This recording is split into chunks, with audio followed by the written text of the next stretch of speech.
But first, America in shutdown, day 14. Now, I want to start with the raw numbers. All right, let's keep it up here, guys. All right, more than 160,000 Americans have tested positive for the coronavirus. That's out of 944,000 who've been tested just in the last month. Nearly 3,000 people have died. Of course, New York is still a hot zone, although the state's rate of new infections, thankfully, is beginning to level off. It's a very good sign. And we are going to bring you new details on this as the show continues. Now, let's look at the numbers, all right? Could the infections there be nearing a peak? Maybe. All right, let's keep going here. Colorado may be showing a similar sense of promise. We'll talk about this tonight as well. But LA and parts of South Florida are spiking as more are tested and more are hospitalized. Those numbers look very disturbing. Now, the FDA fast-tracked, this was great news. They fast-tracked approval for the emergency use of the drug that we just mentioned first 2 weeks ago tonight to the cable TV audience in the United States. You'd never heard of hydroxychloroquine before we mentioned it. This is terrific news. The pharmaceutical company, Sandoz, has been working with us very closely. And as Alex mentioned a little bit, 30 million doses of the hydroxychloroquine to the United States government has been given. And Bayer has donated 1 million doses of the chloroquine. Teva Pharmaceuticals is also donating 6 million doses of hydroxychloroquine to U.S. hospitals. Now, we have exciting new developments in the private sector regarding immunity testing as well, which would give us critical information, namely, who among us won't ever get COVID-19 because of a natural or developed immunity to it. That is incredible. Now, those folks, the people who have that immunity, could obviously go back to work. That would be good for all of us. But of course, many of you, and I know you were because I heard from you, were crestfallen to hear the president's decision last night to extend this national shutdown to at least April 30th.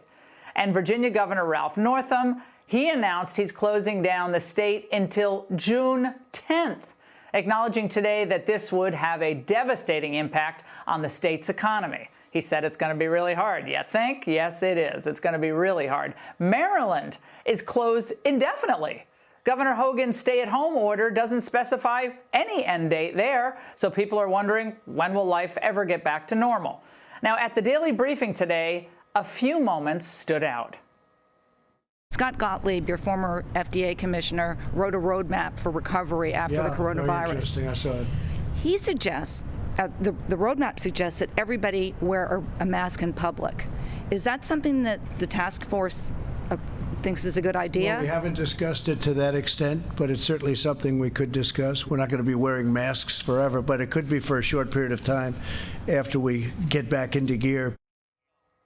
Okay, wait a second. Now, remember when, didn't they tell us not to use masks or buy masks?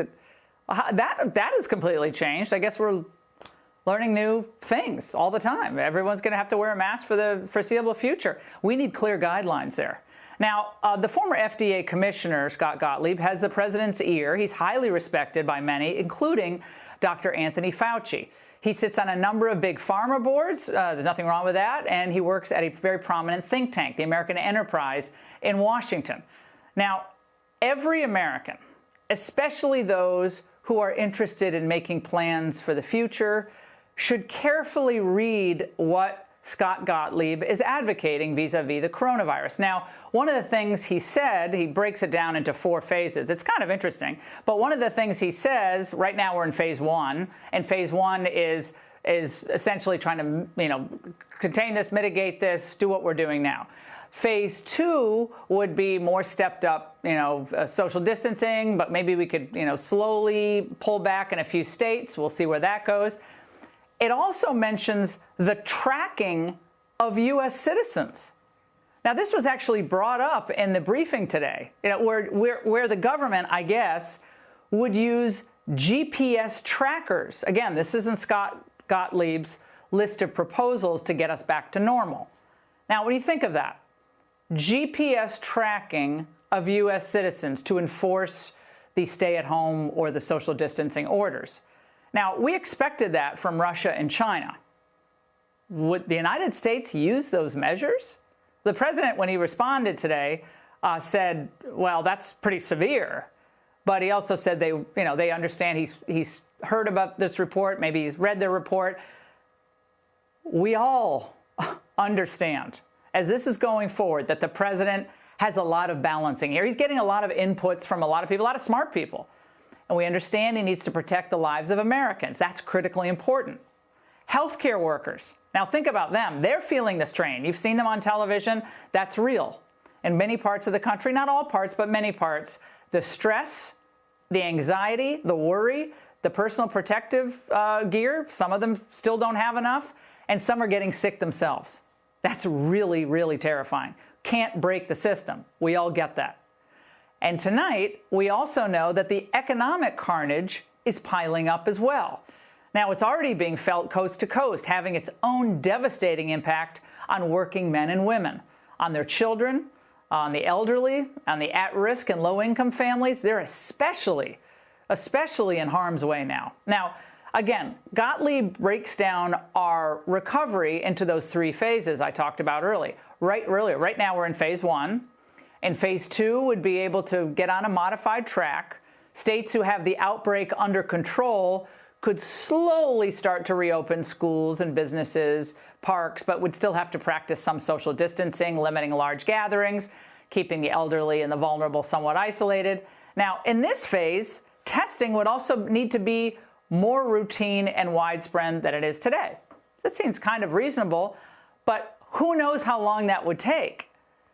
We are testing more than any other country in the world now, not by per capita standards, but we've just jacked that up. Alex Azar's done a great job. Other people at the White House have stepped in. But is this goal to get even to phase 2? Is it achievable by April 30th?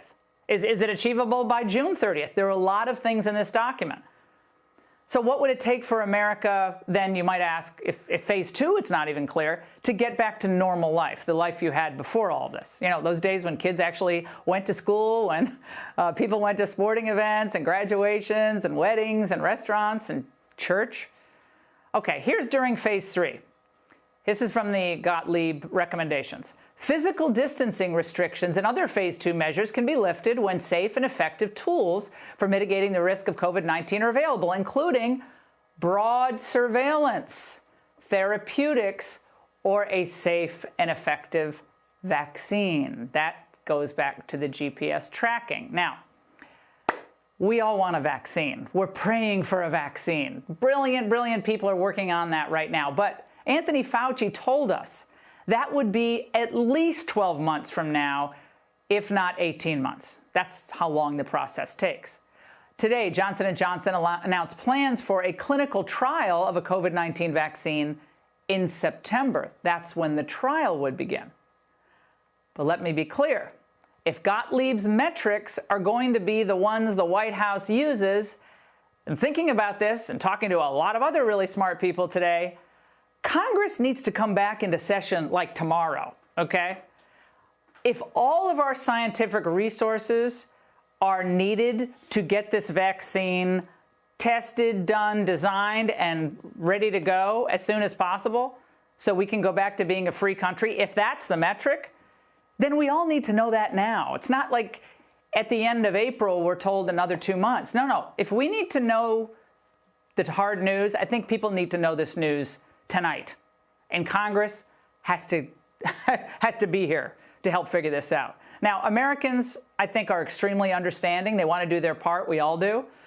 But, and just talking to a lot of folks today from all different walks of life, people's patience is not going to last forever. You can't blame them. They're under an enormous amount of stress, and they don't have jobs. Congress needs to get involved, get the actual specific metrics that the administration is using to determine when we can have our country back.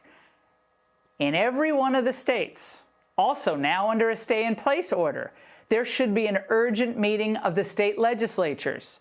The governor should be required to explain in every state in detail the factual and legal basis for his or her actions. They might be perfectly valid. They might be based on all the perfect projections and data.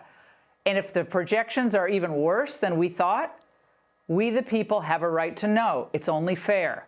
Give us the facts, give us the metrics for restarting the country, then we can decide whether they're achievable in a reasonable amount of time. Some people are going to lose their homes.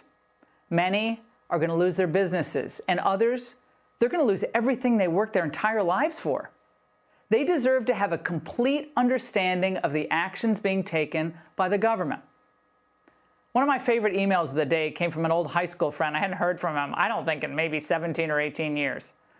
Laura, just as scared as anyone about coronavirus.